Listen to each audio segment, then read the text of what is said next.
Hi, I'm Nate, and you're watching Photolearningism. Let's take a look today at blend modes, just a couple of them, to get a good sense of what's happening so we can start to figure out how we can make use of those. Let's do it.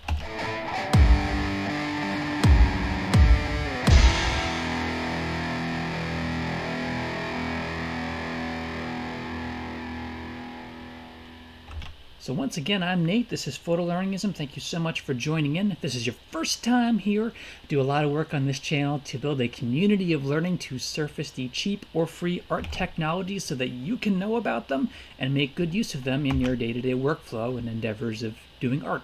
Whether that's animation, whether that's doing general photography, doing illustration and graphic work, video editing. We cover all kinds of tutorials and product reviews, whether commercial, mostly open source, but some commercial. We do comparisons and all that. So go check those things out and enjoy the experience. At least I hope you do. So for now, I wanted to touch in on the concept of blend modes, which is a very common thing that you will see. I've seen it in every kind of photo or graphical tool that I've ever used. At least that's designed with the intent of doing some major work to the picture, some toning or some alteration, those kinds of things. Right now I'm driving in paint.net because I haven't done that in a while, but this applies to Krita, this applies to GIMP, this applies to really, as I said, any tool that has a well-built intent to work with pictures, graphic otherwise. So in paint.net, what you first have to do, and really this is any tool, is you need to first make a second layer of what you're working on because it's based around the concept. Blend modes are based around the concept of augmenting what it's on top of. So you would typically use this in the case of what you want to augment. You could do that with another color, but you would very commonly just duplicate what you're working to intensify or better control what you're working on. So to demonstrate here, I'm going to look at the three modes, which again are common. You'll see them in every tool. They may have a slightly different name, but they're always there. It is multiply, screen, and overlay. And those, where they turn up in paint.net, is once you have your layer selected. I'm going to go with top layer.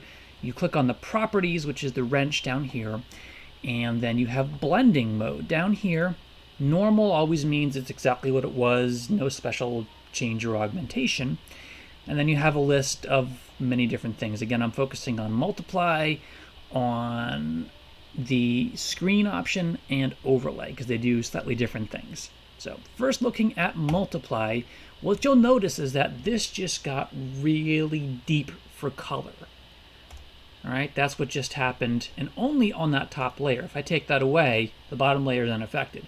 All of this is happening in that top layer where it treats it and augments how the picture is represented. Particularly with multiply, what's happening is that it takes all the RGB channels and uniformly multiplies them, so that it results in the darker picture. It's increasing the value of it uniformly. That means that the base layer, the bottom layer, is always going to be impacted correspondingly with the pixel, the exact down to the pixel on top of it.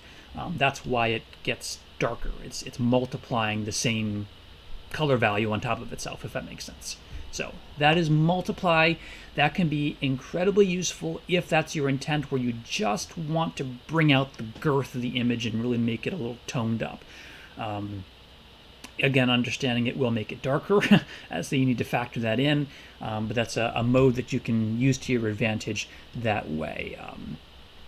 So let me back that off, and then let's go back into the mode, and now we're going to look at screen. Now, screen is very similar, except that it uses two inversion passes. And what that does is it actually lightens the image. It's a similar idea, but it's going to the other side of the spectrum. It's using inversion instead of a compounded effect. So you can use screen if it needs to be uniformly brightened across the RGB channels. That would be a good use of screen. Simple, right? All right. Let me just flip on that so you can actually see. There you go. Because I had taken it off. So that's screen. You can see how that is very obviously brighter. Obviously. I am going to now flip this into overlay. And this is more or less a balance of the two. You can see how some things got very dark, other things got very bright. This is kind of the balanced approach, if you will, and some parts of this look overexposed, so take this with a grain of salt, but it attempts to do both the things that we looked at, and that's why I'm covering these three. It attempts to do multiply, it attempts to do screen, where covering the dark images of the dark pixels, excuse me, of the base layer, the bottom layer, it makes those darker, it compounds those, and then it also does a calculation of looking at the lighter pixels, those lighter values, and uses the inversion passes in the top layer.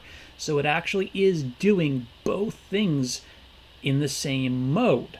That can be interesting if you're trying to get a little bit of both in the mix, whether you're not just trying to make it darker, you're not just trying to make it lighter, you're actually trying to get a balanced thing.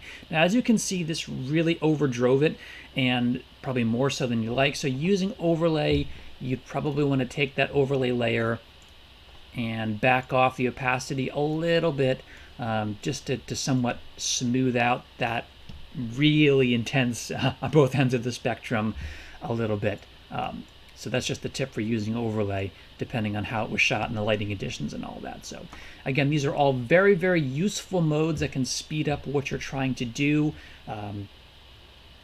and hopefully increase your workflow productivity. So those are the three modes: multiply, screen, and overlay. I hope that was useful.